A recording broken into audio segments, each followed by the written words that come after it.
Students, आज की video में हम पढ़ेंगे the last lesson chapter detail में, जो कि फ्लेमिंगो बुक का फर्स्ट चैप्टर है, जो सीबीएसई ने क्लास 12th के लिए लगा रखी है। सबसे पहले हम स्टोरी का थोड़ा सा बैकग्राउंड जान लेते हैं। यह स्टोरी फ्रैंको प्रूशियन वॉर के दौरान लिखी गई है, जहां पर फ्रांस को प्रूशिया ने हरा दिया था। स्टोरी में दिखाया गया है कि फ्रेंच डिस्ट्रिक्ट्स जो कि एल्सेस और लॉरेन है, उन पर प्रूशियंस ने कब्जा कर लिया था, और इसके बाद यानी लड़ाई के बाद क्या इफेक्ट हुए थे उस लड़ाई के आम लोगों की जिंदगी पर। तो अब बढ़ते हैं अपनी स्टोरी की तरफ। दोस्तों, यहाँ पर मैंने आपके लिए एक समरी लिखी हुई है स्टोरी की, जिसके लिए आपको इजी होगा समझने में। तो सबसे पहले देखते हैं कि हमारी स्टोरी शुरू होती है फ्रांस के साथ, जो कि स्कूल के लिए लेट हो रहा है। साथ ही वह डरा हुआ है क्योंकि उसने अपना होमवर्क नहीं किया पार्टिसिपल्स के ऊपर, जो उसको एम हैमल ने दिया था। एम हैमल फ्रांस के फ्रेंच टीचर हैं। फ्रांस सोचता है कि आज उसे स्कूल नहीं जाना चाहिए। वह भाग जाने की सोचता है और आज का दिन वह बाहर बिताने की सोचता है, क्योंकि आज का दिन बहुत सुंदर लग रहा था उसको। सूरज चमक रहा था, चिड़िया चहचहा रही थी, प्रूशियन सोल्जर्स अपनी ड्रिल कर रहे थे, खेत वगैरह इतने सुंदर लग रहे थे। तो वो सोचता है कि आज वो स्कूल ना जाके आज का दिन वो बाहर बिता ले। फिर भी ये सोचते हुए वह स्कूल की तरफ बढ़ता रहता है, और स्कूल की तरफ बढ़ते हुए वह बुलेटिन बोर्ड के सामने से निकलता है और वह देखता है कि बुलेटिन बोर्ड के सामने बहुत भीड़ हो रखी है। वह सोचने लगता है कि पिछले 2 सालों में जितनी भी हमारी बुरी खबरें आई हैं हमारे लिए, वो सारी इसी बुलेटिन बोर्ड से आई हैं। तो वह ये सोचने लगता है कि अब ऐसा क्या खबर आई है, ऐसी कौन सी बुरी खबर आई है कि जो लोग यहाँ पर भीड़ इकट्ठा करके खड़े हैं। फिर भी वह बुलेटिन बोर्ड के सामने नहीं रुकता और वह जल्दी जल्दी स्कूल की तरफ बढ़ने लगता है। और स्कूल की तरफ बढ़ते हुए वो एम हैमल के गार्डन के सामने से निकलता है और वह बहुत हाँफ रहा होता है, क्योंकि वह बहुत जल्दी जल्दी स्कूल की तरफ जा रहा होता है। जब वह स्कूल पहुंचता है तो देखता है कि आमतौर पे सुबह के टाइम स्कूल में बहुत हलचल मची होती है, बहुत हसल बसल, बहुत शोरगुल हो रहा होता है। बच्चे अपने चैप्टर जोर जोर से पढ़ रहे होते हैं, डेस्क बेंच की आवाज आ रही होती है, या बच्चे चीख रहे होते, चिल्ला रहे होते, खेल रहे होते हैं। और उसने सोचा था कि इसी शोरगुल में, इसी हल्ले में वह अपने डेस्क की तरफ पहुंच जाएगा बिना किसी नजर में आए। लेकिन आज वह क्या देखता है कि आज तो सब बहुत शांत और बहुत स्थिर है। ऐसा लग रहा है आज संडे मॉर्निंग है, आज कोई बच्चा स्कूल ही नहीं आया, क्योंकि सब कुछ इतना शांत है। तो वह हैरान हो जाता है कि ऐसा क्यों हुआ, और वह खिड़की से देखता है कि सारे बच्चे ऑलरेडी अपनी सीट पर बैठे हुए हैं, और एम हैमल जो कि उसके फ्रेंच टीचर हैं, वह भी वहां पर मौजूद हैं, और वह अपना रूलर आयरन का, अपना स्केल अपने हाथ के नीचे दबाए हुए क्लास में टहल रहे हैं।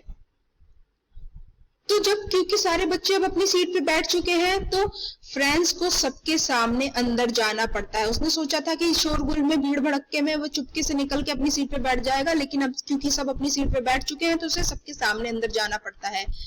वह बहुत शर्मा रहा होता है और बहुत डरा हुआ होता है कि एम हैमल उसको डांटेंगे क्योंकि वह लेट हो गया था, लेकिन ऐसा नहीं हुआ। एम हैमल ने सिर्फ फ्रांस से बहुत प्यार से कहा कि जाकर अपनी सीट पर बैठ जाओ। जब फ्रांस अपनी सीट पर बैठता है और उसकी दिल की धड़कन थोड़ी काबू में आती है, उसका डर थोड़ा खत्म होता है, तो वह क्या नोटिस करता है कि एम हैमल ने अपना ग्रीन कोट, अपनी फ्रिल्ड शर्ट और अपनी ब्लैक कलर की सिल्क कैप पहनी हुई है, जो वो तभी पहनते हैं जब या तो इंस्पेक्शन का दिन होता है या प्राइज डिस्ट्रीब्यूट करने का दिन होता है। आज उसको स्कूल में बहुत अजीब लग रहा था और उसके टीचर ने भी अलग से कपड़े पहने हुए थे। लेकिन सबसे ज्यादा हैरानी फ्रांस को किस बात से होती है कि वह देखता है कि क्लास के पिछले बेंचेस में, जो हमेशा खाली रहते थे, वहां पर गांव के बुजुर्ग लोग बैठे हुए हैं और हर कोई बहुत दुखी लग रहा है। तो वह ये सब सोच ही रहा होता है, तभी एम हैमल बहुत भारी आवाज में बोलते हैं कि यह उनका लास्ट लेसन है फ्रेंच का, जो एम हैमल उनको देंगे, क्योंकि बर्लिन से नए ऑर्डर आए हैं कि अब स्कूल्स में एल्सेस और लॉरेन के सिर्फ जर्मन पढ़ाई जाएगी। मतलब एम हैमल ने कहा कि ये उनका लास्ट फ्रेंच लेसन है, क्योंकि बर्लिन से ऑर्डर आए हैं कि अब से उनके स्कूल्स में सिर्फ जर्मन पढ़ाई जाएगी, फ्रेंच लैंग्वेज नहीं पढ़ाई जाएगी। यह सुन के फ्रांस बहुत शॉक हो जाता है और अब उसे याद आता है और समझ आता है कि आज सुबह बुलेटिन बोर्ड के सामने भीड़ क्यों थी, क्योंकि यही खबर वहां पर लगाई गई थी। वह सोचने लगता है कि आज इसका लास्ट फ्रेंच लेसन है, लेकिन उसे तो अभी तक ठीक से लिखना भी नहीं आता, तो ये उसका लास्ट लेसन कैसे हो सकता है? उसको तो अभी फ्रेंच भाषा के बारे में कुछ आता ही नहीं है। और वह पछताने लगता है कि आज तक उसने अपने लेसन्स ठीक से याद क्यों नहीं किए और वह दूसरे कामों में क्यों लगा रहा, जैसे कि मुर्गी के अंडे इकट्ठे करने में या खेलने कूदने में। और जो बुक्स उसको थोड़ी देर पहले बहुत भारी लग रही थी उठाने में, अब वो उसको उसकी पुरानी दोस्त जैसी लग रही हैं, जिनको वो छोड़ना नहीं चाहता। और ये आइडिया कि एम हैमल जाने वाले हैं और फ्रांस अब उनको कभी नहीं देख पाएगा, इस आइडिया ने फ्रांस को ये भुला दिया कि एम हैमल कितना स्ट्रिक्ट थे और उसको कितना डांटते मारते थे। अब उसको एम हैमल अच्छे लगने लगे थे, क्योंकि एम हैमल का यहाँ पर आखिरी दिन था और वो स्कूल छोड़ के जाने वाले थे। और अब उसको ये रियलाइज हुआ कि आज उसके टीचर ने अपने अच्छे कपड़े क्यों पहने हैं, क्योंकि वह अपने आखिरी लेसन को ऑनर करना चाहते हैं। साथ ही गांव के बुजुर्ग लोग यहाँ पर क्यों बैठे हुए हैं, वह भी अपने इस टीचर को जिन्होंने 40 साल की सर्विस दी है उनको ऑनर करना चाहते हैं। साथ ही अपनी कंट्री को ऑनर करना चाहते हैं, जिसपे अब उनका हक नहीं रहा, जो किसी और के कब्जे में जा चुकी है। साथ ही वे ये भी रिग्रेट कर रहे थे कि वह अपने टाइम में ज्यादा स्कूल क्यों नहीं गए, काश वो जा पाते और फ्रेंच भाषा के बारे में ज्यादा सीख पाते, लेकिन अब वह ऐसा नहीं कर सकते, साथ ही उनके बच्चे भी ऐसा नहीं कर सकते। फ्रांस ये सब सोच ही रहा होता है, तभी एम हैमल उसका नाम लेते हैं और अब फ्रांस की बारी थी पार्टिसिपल सुनाने की। और फ्रांस ये सोचने लगता है कि आज के दिन ऐसी कौन सी चीज है जो वो ना दे देगा इन पार्टिसिपल्स को, इस लेसन को बिना किसी गलती के एक फ्लो में, एक लय में सुनाने के लिए। और वह पछताने लगता है कि वह क्यों नहीं सुना पा रहा, और वह स्टार्टिंग में ही कंफ्यूज हो जाता है और वर्ड्स मिक्सअप कर देता है और चुपचाप वहां शर्म के मारे अपना डेस्क पकड़े खड़ा रहता है। एम हैमल ये देख के कहते हैं कि डरो मत फ्रेंड्स, आज मैं तुम्हें नहीं डांटूंगा। तुम्हें ऑलरेडी बहुत बुरा लग रहा होगा, क्योंकि हर दिन हम सब ये कहते रहे कि अभी हमारे पास बहुत समय है पढ़ने के लिए, लेकिन आज देखो, आज हमारे पास टाइम नहीं बचा। और हमारी सिटी के साथ प्रॉब्लम ही यही है कि यह हमेशा पढ़ने को, सीखने को अगले दिन के लिए टालती रहती है। और उन्होंने कहा कि अब जर्मन लोग जब आएंगे और वह तुमसे पूछेंगे, तुम्हारा मजाक उड़ाएंगे कि तुम अपने आप को फ्रेंच मैन कैसे कह सकते हो जब तुम्हें फ्रेंच पढ़नी और लिखनी भी नहीं आती। साथ ही उन्होंने कहा कि फ्रेंच, इसके लिए तुम अकेले जिम्मेदार नहीं हो, इसके लिए खाली तुम्हें ब्लेम नहीं करना चाहिए, इसके लिए हम सबको बराबर का ब्लेम उठाना चाहिए, बराबर का दोषी है हम सब। जैसे कि तुम्हारे पेरेंट्स जो चाहते थे कि तुम स्कूल आने की बजाय खेत पे काम करो ताकि उनको थोड़ी सी ज्यादा इनकम मिल सके, या फिर मैं जिसने तुमको अपने प्लांट्स को, अपने फ्लावर्स को पानी देने भेज दिया, या फिर तुम्हें छुट्टी दे दी जब भी मेरे को फिशिंग पे जाना होता था। तो एम हैमल यहाँ पर कह रहे हैं कि यहाँ पर हम सबको ब्लेम करना चाहिए कि हम सब अभी तक सीख नहीं पाए, क्योंकि हम सब इन चीजों को टालते रहे। जैसे तुम्हारे पेरेंट्स जो तुम्हें स्कूल नहीं भेजना चाहते थे, या जैसे कि मैं जिसने तो तुम लोगों को अपनी मर्जी के हिसाब से जब मन किया छुट्टी दे दी।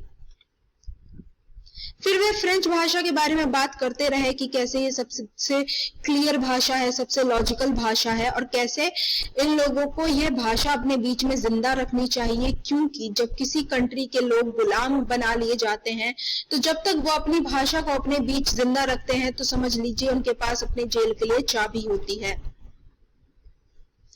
फिर एम हैमल अपनी किताब ओपन करते हैं और एक लेसन पढ़ते हैं ग्रामर का, और फ्रेंड्स देख के हैरान हो जाता है कि आज उसे कितनी अच्छी सी चीजें समझ आई।